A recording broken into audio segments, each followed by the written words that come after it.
Voltamos com o Jogo do Poder, hoje com participação do candidato do Partido Pátria Livre, Fernando Siqueira, candidato à Prefeitura do Rio de Janeiro. Candidato, o Rio de Janeiro, no que se refere à saúde, registrou um avanço em seus números. Segundo o MEC, na avaliação do IDEB, que é o Índice que mede a qualidade do ensino fundamental das escolas públicas brasileiras, o Rio melhorou a sua posição nos anos iniciais e melhorou muito mais ainda nos anos finais do ensino fundamental.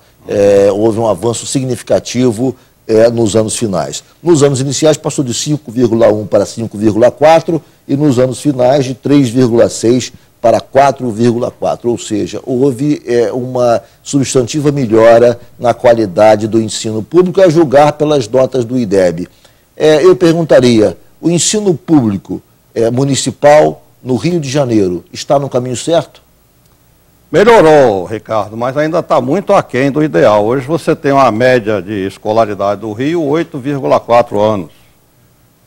Nas comunidades, né, Rocinha e outras, 5,4 anos. Não dá nem para fazer o ensino fundamental. Ou seja, o Rio melhorou em relação ao que estava.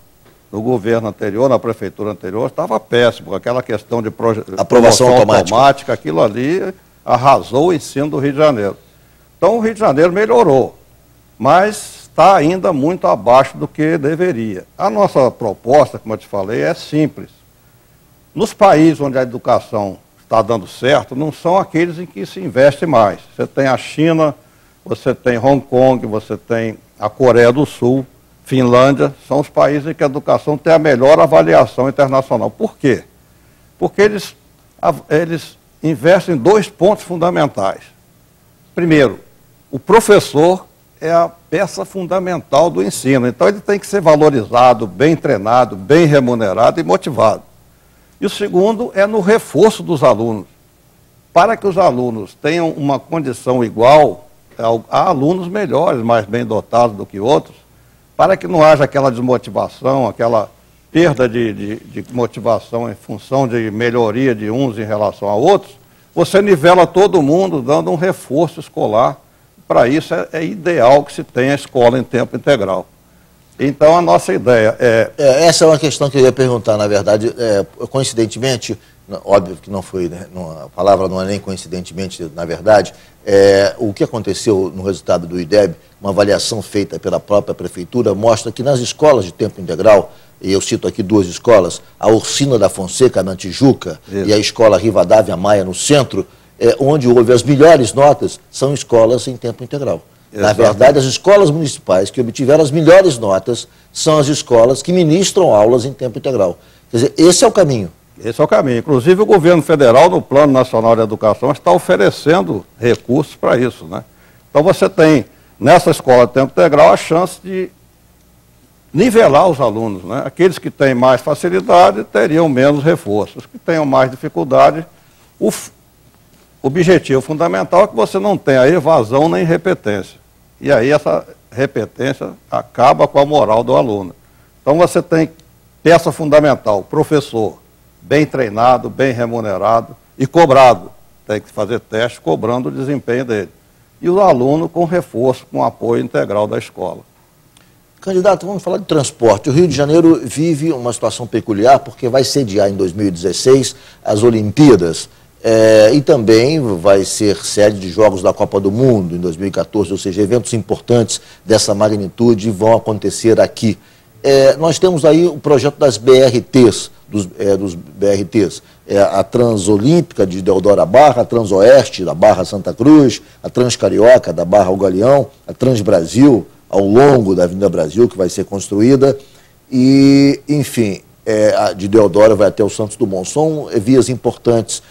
E também tem o VLT do centro da região portuária, que vai ser outra iniciativa importante em termos de deslocamento de massa. Com essas iniciativas públicas, o transporte de massa do Rio de Janeiro, que tem uma cobertura de 18%, passará a 63% em 2016. Ou seja, o Rio estaria caminhando para a solução correta. Qual é a sua avaliação sobre o transporte de massa no Estado? A minha avaliação é ruim. É ruim porque nós temos que priorizar o transporte metroferroviário. As grandes cidades do mundo usam metrô e trens. E o Rio de Janeiro está usando ônibus. O BRT, por exemplo, foi publicado aí que ele transporta 30 mil passageiros por hora.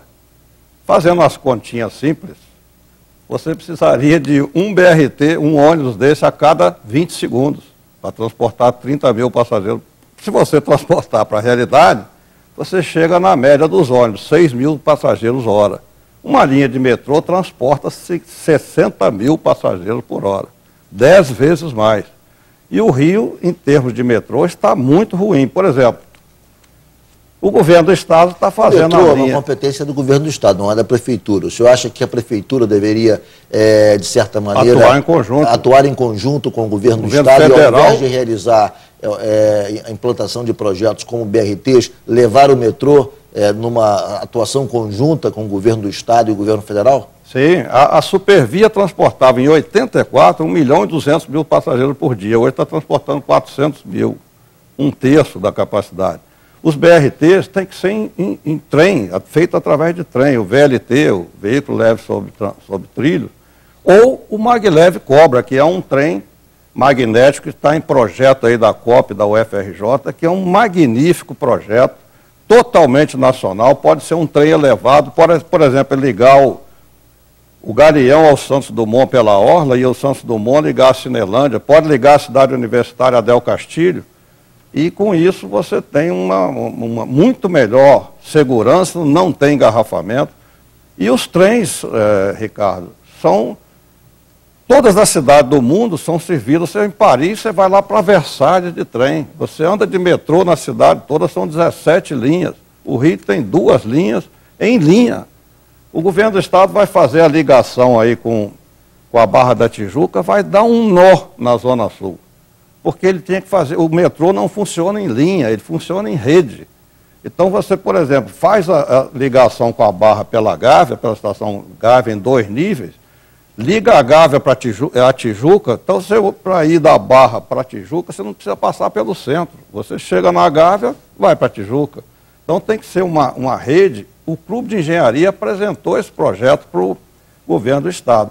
Então nós, como prefeito, vamos reivindicar que o Estado faça o transporte melhor para a população e não causar um engarrafamento de pessoas brutal lá na General Osório ou na Praça Nossa Senhora da Paz. Se o senhor fosse prefeito, fosse eleito prefeito, que projeto, que iniciativa o senhor suspenderia? Que obra o senhor paralisaria por discordar da sua realização? Não, essa daí não precisa mudar muito. É só fazer o trajeto via Gávea, que é bem próximo, então, e fazer a ligação da Gávea com a Tijuca e da Gávea com a Carioca. Quer dizer, fazer uma malha. E isso aí é uma proposta. Sim, mas sobre outros aspectos, outras áreas.